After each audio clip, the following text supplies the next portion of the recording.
values, there is no going back. That's the sad part. The desire unsettles your mind. The moment you're full of desires, the mind becomes asthira and chanchala. Asthira keeps flitting from place to place. Chanchala, restless even at a given point. So it's constantly meandering to the past and the future. Therefore, there is no concentration in the present. This is what happens to all of us. There is no concentration. The dangerous thing is concentration spans are reducing so alarmingly that in children particularly, they can't concentrate. They're going all over the place, distracted. And you don't achieve success. Like a batsman at 90. A batsman plays brilliantly till he scores, what? 90 runs. And then what happens? His mind goes to the past. How many times I've hit 90 and got out? His mind goes to the future. Will I get it? Will I not get it? Because if I don't get this century, I'm out of the team. And therefore, his mind is not focusing on the present. And he gets clean bowled. Whereas a person before 90, the same man, plays brilliantly because the mind is not going to the past, not going to the future. The mind constantly yearns for what you don't have. Every one of us right at this moment is busy saying, if only I get this, I just have to get that one thing, then I'll be happy. So what's happening is, at the present moment you are unhappy. Your happiness rests on some future acquisition which you're sitting and dreaming of. Even after you acquire that, assuming you say, I want this, and then I'll be happy. Like a young boy who's just graduated, he's got a job, he's got everything going, he'll say, how can I be happy unmarried single? All I want is a wife, then I'll be happy. He gets married, and then what happens? More problems. That's the voice of experience. What happens is, 3 months he's happy. After that, he's waiting for the wife to go to her mother's place. And then he plans. He calls his friends and says, hey, next Saturday I've got freedom. What do we do? So that's what it is. Your happiness is resting on some future acquisition. Therefore, at the present moment, you're unhappy. And what happens to what you have? You get attached to what you have, and attachment spells disaster. As Swami Ramatirtha said, attach, you lose, detach, you gain. What is this attachment? Attachment is not physical. Physically, you may interact very closely with people around you. You may give of yourself entirely. But mentally, you must not be dependent. And the first sign of mental dependence or attachment is what?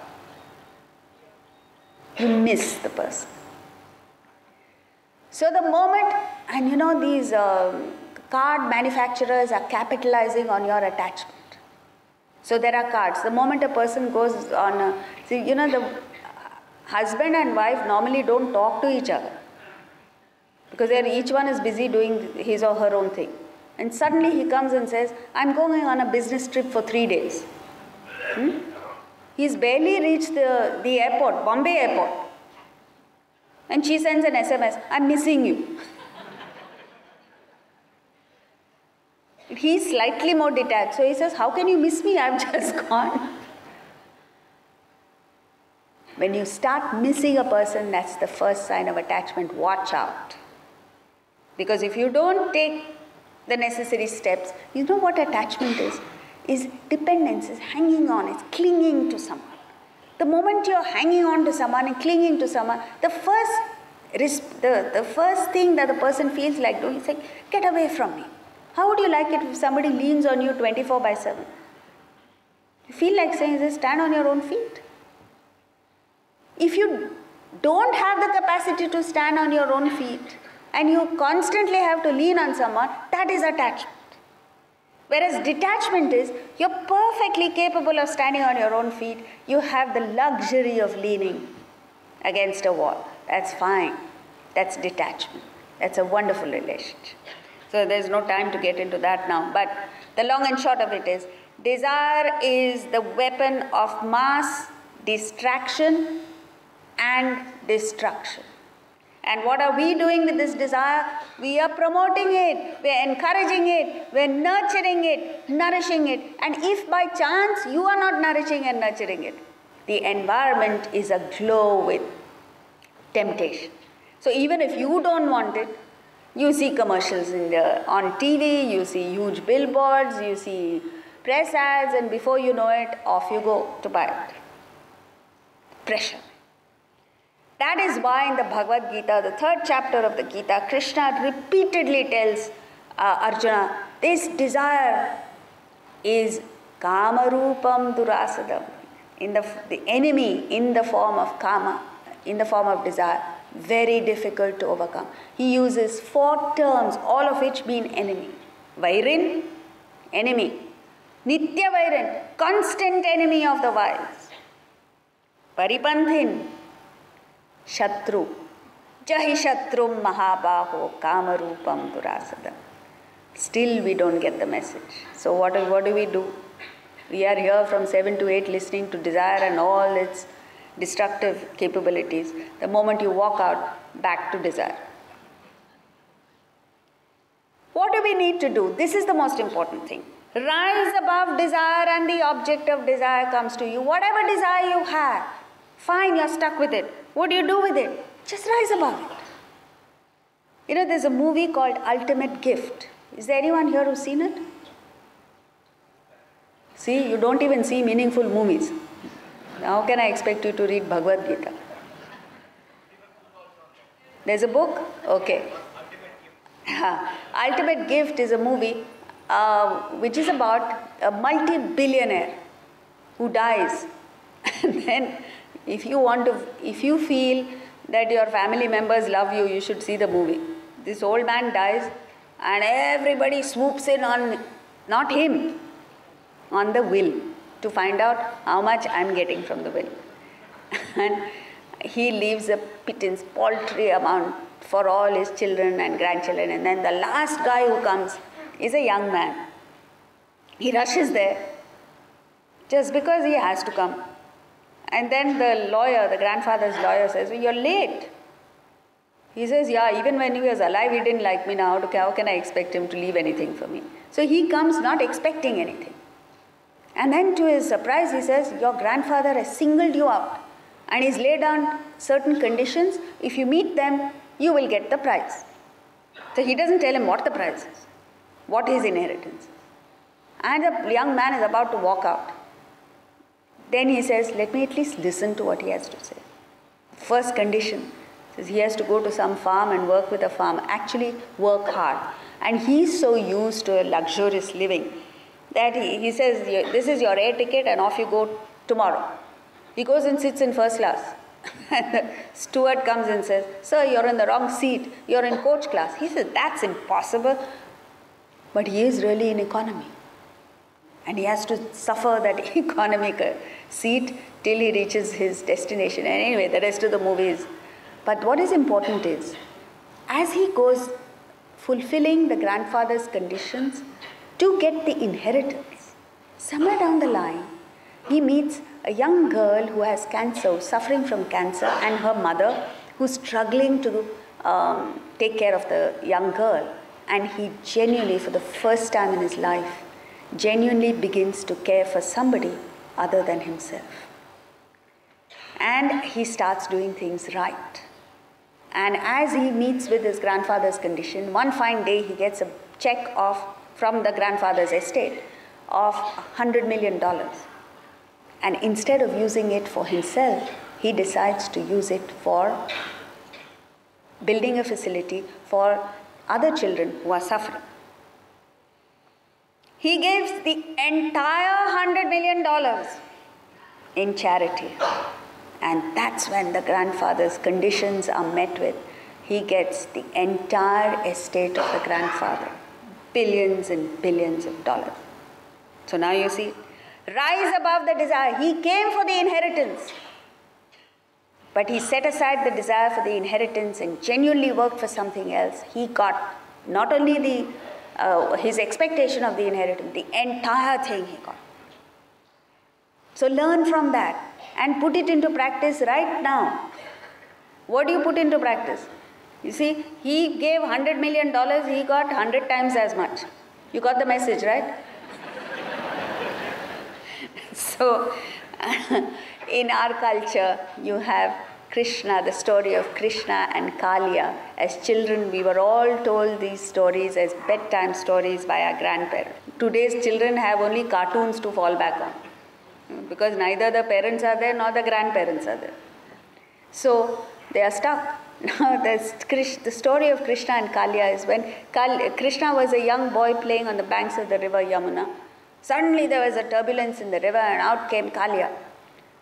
And when Kaliya came out, everybody used to flee in terror. Here was Krishna, who suddenly disappeared. He jumped into the water.